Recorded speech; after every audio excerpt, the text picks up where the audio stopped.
त्रिभुवन पीड़ा हरण हार हो, तुमको मेरा नमस्कार। सर्व जगत के अलंकार, प्रणाम तुम्हें मेरा हर बार। तीन जगत के नाथ आपके चरणों में जाऊं बलिहार।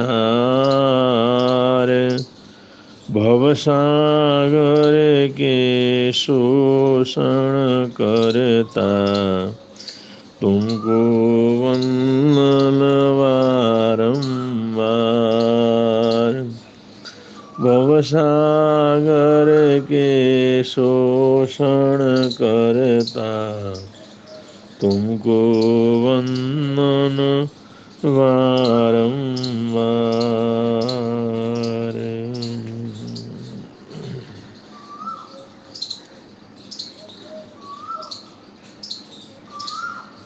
इस दुनिया में जितने भी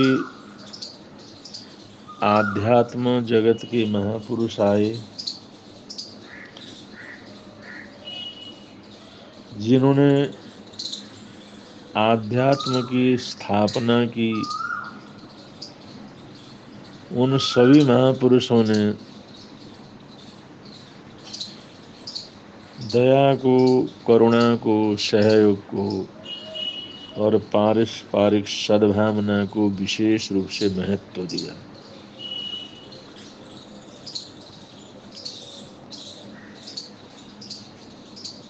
कि आध्यात्म का मतलब समानता है,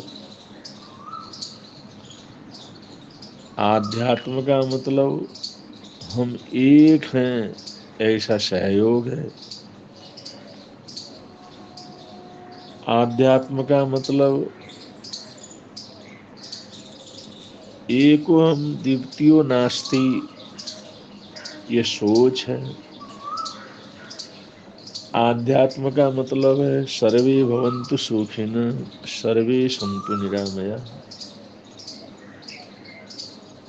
इसी संदेश को सबने दिया।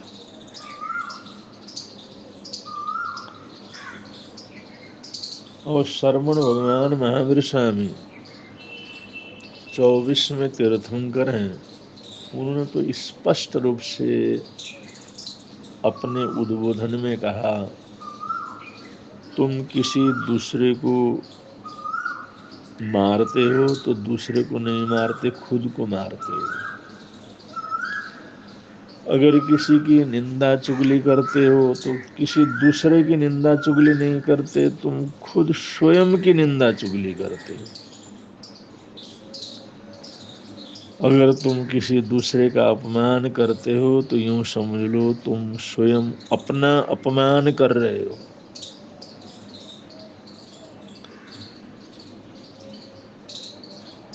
दूसरे का अपकार अपना अपकार है, दूसरे को तकलीफ देना अपने आप को तकलीफ देना है, दूसरे का अपमान अपना अपमान है।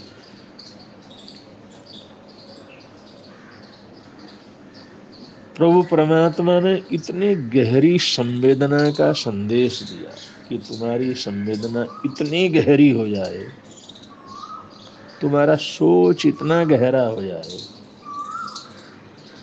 तुम्हारी भावनाओं में इतने अहिंसा करुणा रचपच जाए, तब हम आध्यात्म बलि आत्म बलि हो सकते हैं। और आत्म बलि होना सबसे बड़ी उपलब्धि है।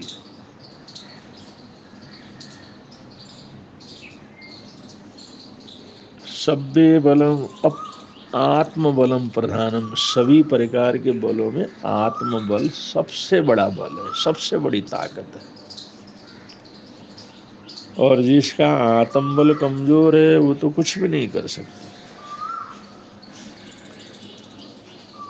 आत्म बल ही सफलता के शिखर के ऊपर पहुंचते हैं। तो ऐसे आत्मा को बलवान बनाने के लिए अच्छी भावना, अच्छे विचारों का खुराक देने की जरूरत है। जितने सकारात्मक सोच, अच्छे विचार, अच्छी भावनाओं का हम खुराक देते रहेंगे, उतना ही हमारी आत्मा बलवान और ताकतवर होती रहेगी। नकारात्मकता से आत्मा का बल क्षीण होता है, दुर्भावनाओं से आत्मा का बल क्षीण होता है। तो सकारात्मकता से ऐसे सकारात्मक परिणाम हमारे सामने आते हैं। इसलिए प्रभु परमात्मा ने कहा, इतनी गहरी संवेदना हमारे जीवन के अंदर होनी चाहिए। अगर ये संवेदना इतनी गहरी हो कि हम फूलों को तोड़ते हुए भी ऐसा अनुभव करें कि जैसे हमारी अंगुली को कोई तोड़ा जा रहा है। अगर पेड़ का पत्ता टूटते हुए भी हमारे को इतना अनुभव हो कि जैसे हमारे ही बाल खींचे जा रहे हैं, तो ऐसी संवेदना, इतनी गहरी संवेदना जीव मात्र के प्रति। जितने दिव्य महापुरुष हुए, आत्मबली महापुरुष हुए, वो इसी प्रकार की अत्यंत गहरी संवेदना में जीते रहे हैं। और जो इतनी गहरी संवेदना में पहुंच जाता है, वो साक्षात आध्यात्म पुरुष होता है और वो अनंत अनंत उपकारी होता है। उससे अपना भी उपकार होता है और दूसरों का भी उपकार होता है। एक छोटे से उदाहरण से आप समझ सकते हैं। तैलंग स्वामी, जो अपने समय के बड़े साधक रहे, अद्भुत फक्कड़ महात्मा रहे, तैलंग स्वामी। तैलंग स्वामी एको ब्रह्म द्वितीयो नास्ति, ऐसे सोच के साथ जीते थे कि सब तरफ अपना ही स्वरूप उनको नजर आता था, सब में अपना ही रूप नजर आता था। सबके प्रति प्रेम से छल के रहते थे, भरे रहते थे, इसलिए बहुत उपकार हुआ। लेकिन कुछ ऐसे लोग भी होते हैं, ऐसे लोगों के प्रति भी दुर्भावना रखते हैं। एक संपन्न सृष्टि, सभी प्रकार के साधन उसके पास थे, और वो सोचता था दुनिया का बल सबसे बड़ा बल है, लक्ष्मी का बल सबसे बड़ा बल है, शरीर का बल सबसे बड़ा बल है, शरीर का सौंदर्य सबसे बड़ी लक्ष्मी। तो यही चीज उनको मिली हुई थी, तो उसको बड़ा भारी अभिमान था। जब कभी तैलंग स्वामी ये संभाव और ये सबके समानता की बात करते थे, तो उसको सोचता था, कहाँ मैं और कहाँ ये,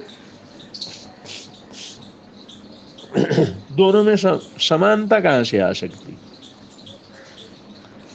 ऐसी सोच में उसको कभी भी इस प्रकार का संदेश मिलता तो उसके मन में एक खेद पैदा होता था, ये तो साधारण, मैं तो बहुत बलवान हूँ, मैं तो बहुत ताकतवर, मैं तो बहुत सुंदर हूँ, मैं तो बहुत हष्टपुष्ट हूँ, बहुत बुद्धिमान। ये जो नकारात्मक सोच जीवन के अंदर पलता है, तो धीरे धीरे धीरे धीरे उसको कठोर बना देता है। अब तैलंग स्वामी की बात, उनका संदेश दुनिया के सभी लोगों को तो बहुत अच्छी लगती थी, उसको बहुत बुरी लगती थी। और जो ऐसे लोग थे वो इकट्ठे भी हो जाते थे, आपस के अंदर उनकी चुगली भी करते, निंदा भी करते, और उनके सिद्धांतों का मजाक भी उड़ा देते।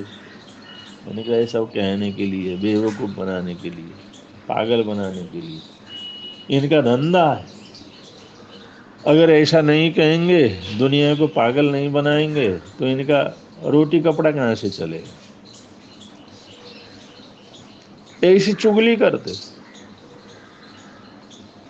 अब ऐसा करते करते इनकी आत्मा तैलंग स्वामी के प्रति इतनी क्रूर हो गई, एक बार उसने सोचा इसका काम ही तमाम कर दो।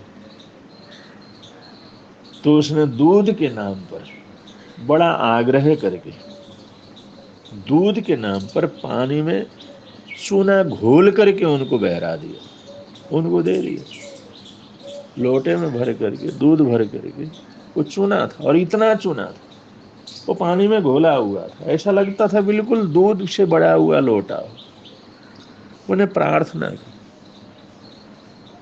बड़ी मायाचारी के साथ कि आप दूध ग्रहण कीजिए, कभी हमारे को मौका नहीं मिलेगा, आज जो है हमारे को योग मिला है, आप दूध ग्रहण कीजिए।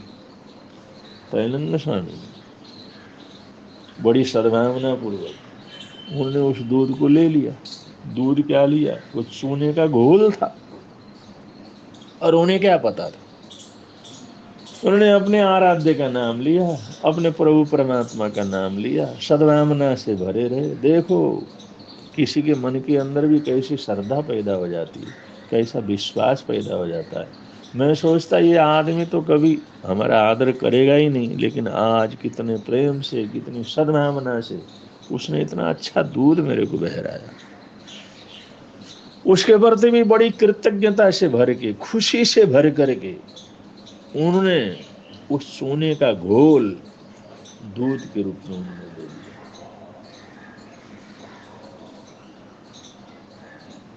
और ये लोग यही सोच रहे थे इसका परिणाम क्या होता है और कितना तड़पते हैं।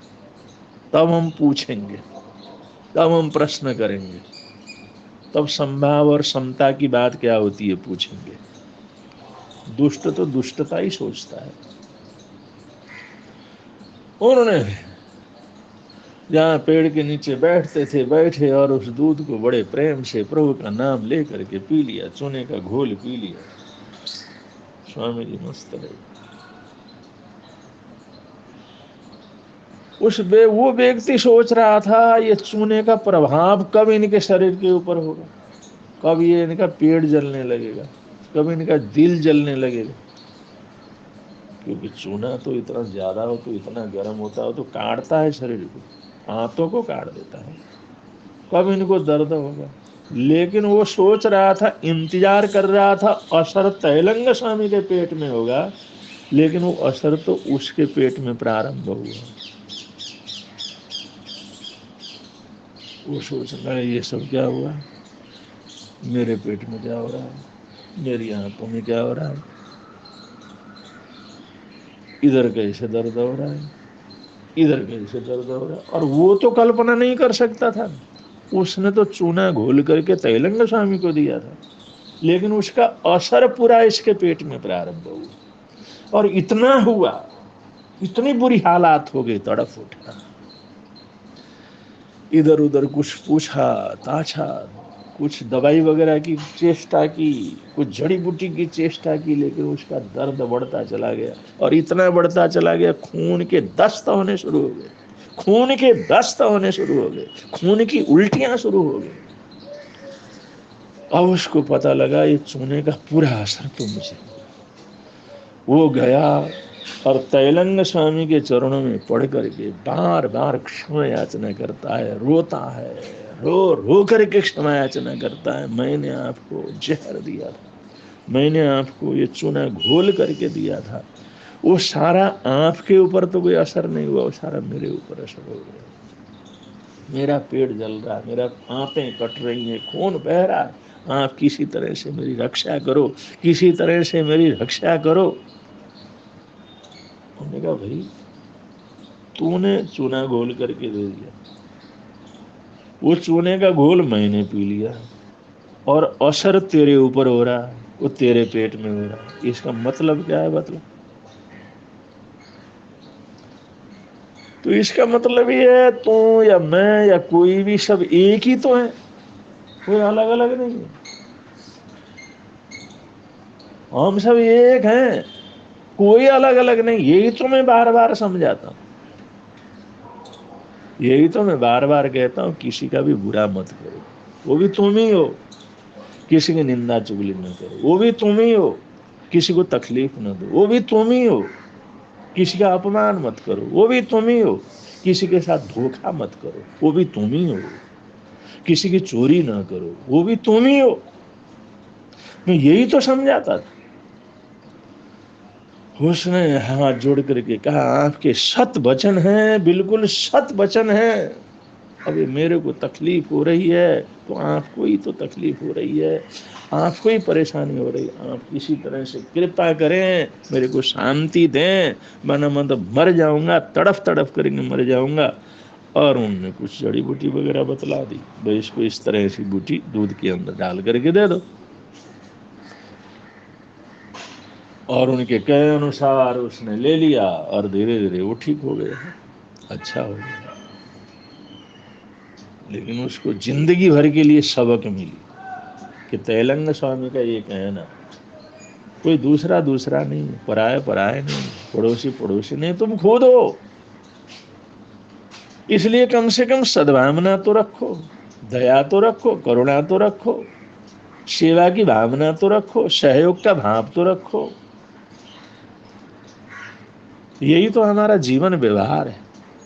अगर इतना भी हम जीवन व्यवहार को न बदल सके, इतना एक दूसरे के दुख दर्द को महसूस नहीं कर सके, एक दूसरे के तकलीफ को महसूस नहीं कर सके, तो मानव होने का क्या मतलब, मानव होने का क्या मूल्य।